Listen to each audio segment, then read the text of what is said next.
Well, Memorial Day is meant to remember and honor those who served and sacrificed for our country. For five brothers from Iowa, their ultimate sacrifice is one that left a lasting legacy. This Memorial Day weekend, Andrew McRae helps us remember the Sullivan brothers.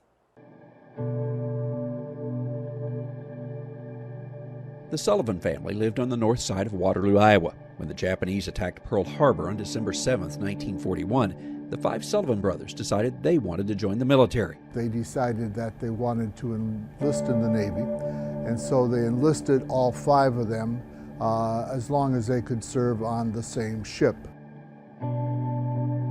The Navy assigned the five brothers to the USS Juneau.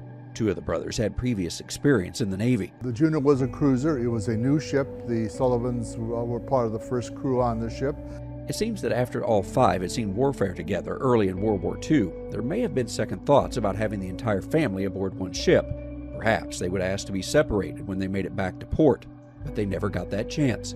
On November 13, 1942, the Juneau was part of the Battle of Guadalcanal. The ship survived, but was damaged. It took off the next morning heading for a station where it could get repaired, and as it pulled out of the Guadalcanal area, a Japanese submarine spotted it, fired, depends on who you listen to, one and or two torpedoes, but it was aimed for a larger ship, the San Francisco, missed that, and hit the cruiser. A powerful explosion ripped apart the ship. Some say it sank in just 1 minute.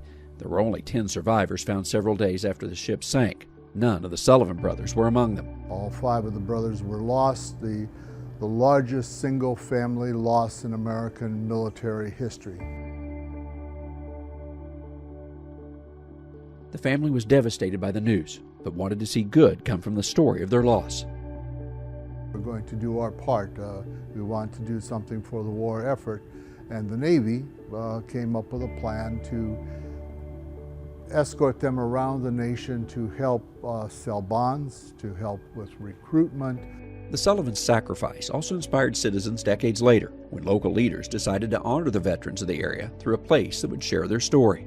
A decision was made to expand the existing Grout Museum to have an Iowa Veterans Museum, which would use the story of the Sullivans as symbolic of how Iowans, how Waterloo people have served.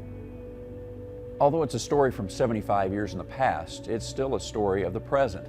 It reminds us of the price of freedom and the sacrifice some families have made to protect our country. Traveling the countryside in Waterloo, Iowa, I'm Andrew McRae. What a legacy. Thank you for sharing, Andrew. And you can watch more stories from the American countryside on our YouTube page. Up next, meet demand abroad this Memorial Day weekend. What is the future? John joins us next.